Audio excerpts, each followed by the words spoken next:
Hello everyone, I am Igan T. Kibu and welcome back to my channel. So once again, I am Igan T. Kibu and our topic for today is the inner product. So let's go. So our objective is at the end of this presentation, we will be able to learn about the inner product, understand the different properties of inner product, apply the inner product to compute norms and angle between vectors. So what is the inner product? So an inner product is a mathematical operation that generalizes the dot product of a vector. It allows us to measure angles, length, and orthogonality in vector spaces, both finite and infinite dimensional. So it is also a way to combine two vectors and produce a number. So the properties of inner product is the linearity, symmetry, and positive definiteness. So what is the linearity? So linearity is one of the key properties of an inner product. It means that the inner product behaves predictably with respect to additional and scalar multiplication vectors. So for example, so according to the definition of linearity, so the left sides and the right side must be equal. So for example, so the inner product of AU plus BV with W is equals to the scalar of the inner product, the dot product of AW plus the scalar of the inner product of VW. So let's prove. So let U is equals to the vector of 1, 0, V is equals to the vector of 0, 1, and W is equals to the vector of 1 and 2. So let us prove. U is equals to the vector of 1, 0, V is equals to the vector of 0, 1, and W is equals to the vector of 1 and 2. So where U, V, W is an element of a real number. So let us prove. So AU plus BV is equals to the scalar of the dot product 1 and 0 plus the scalar of B multiplied by 0 and 1 is equals to A and B. So the dot product of the inner product of AU plus BV with W is equals to the inner product of the inner product of AB and 1 and 2. So therefore it is equals to A multiplied by 1 plus B multiplied by 2 is equals to A plus 2B. So let's move to the left side. So the inner product of UW is equals to 1, 0, 1, 2. So therefore 1 times 1 plus 0 times 2 is equals to 1. And the inner product of VW is equals to 0, 1, 1, and 2. So therefore 0 multiplied by 1 plus 1 multiplied by 2 is equals to 2. So therefore the scalar of A multiplied the dot product of UW plus the scalar of B multiplied to the dot product of A multiply the product of W and V. So therefore A multiplied by 1 plus B multiplied by 2 is equals to A plus 2B. Therefore from the right sides is equals to the left sides. So thus the linearity is verified. Let's move on to the other property of the inner product, which is the symmetry. For a real vector spaces, symmetry means the order of the two vectors doesn't affect the results of the inner product, which means the two vectors in a symmetry are commutative, which means even they are interchanged with each other, they are still same result. So for example, the inner product of U and V is equals to the inner product of V and U. So let us prove. So let U is equals to 1. The vector let U is equals to the vector of 1 and 0, and V is equals to the vector of 0 and 1. So therefore, let us verify. So the inner product of UW is equals to 1, 0, 0, and 1. So therefore 1 multiplied by 0 plus 0 multiplied by 1 so is equals to 0. So on the other hand, the inner product of V and U is equals to 0 multiplied by 1 plus 1 multiplied by 0. So therefore is equals to 0. Since the inner product of u, v, and vu is equals to 0, symmetry is verified for this vector.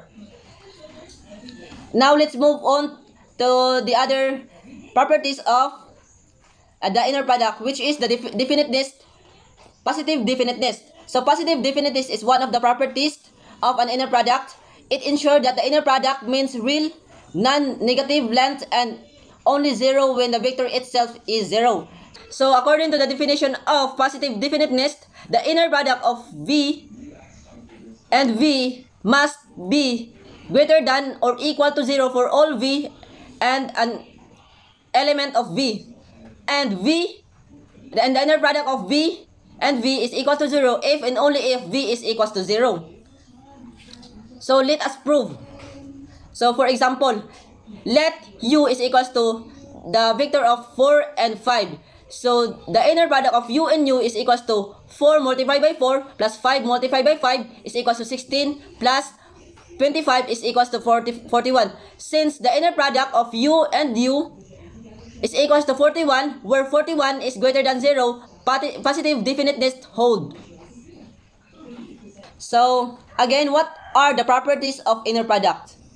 So very good, linearity, symmetry, positive definiteness. So this property makes inner product useful for defining concepts like length, angle, and orthogonality in a vector spaces. So let's go for the norm of the vectors. So norm of the vectors represent the length of magnitude of a vectors, and it is always a positive number or 0. So the norm of the vectors V is equals to V sub 1, V sub 2, and so on V sub n in a Euclidean space is defined as the norm of a vector V is equals to the square root of the inner product of V, and V is equals to the square root of V sub 1 squared plus V sub 2 squared plus so on plus V sub n squared. So for example, let V is a vector of 3 and 4, and the norm of the vector of V is equals to the square root of 3 squared plus 4 squared is equals to the square root of 9 plus 16 is equals to the square root of 25 is equals to 5. So the norms of the vector 3 and 4 is equals to 5. So let's begin our quiz time.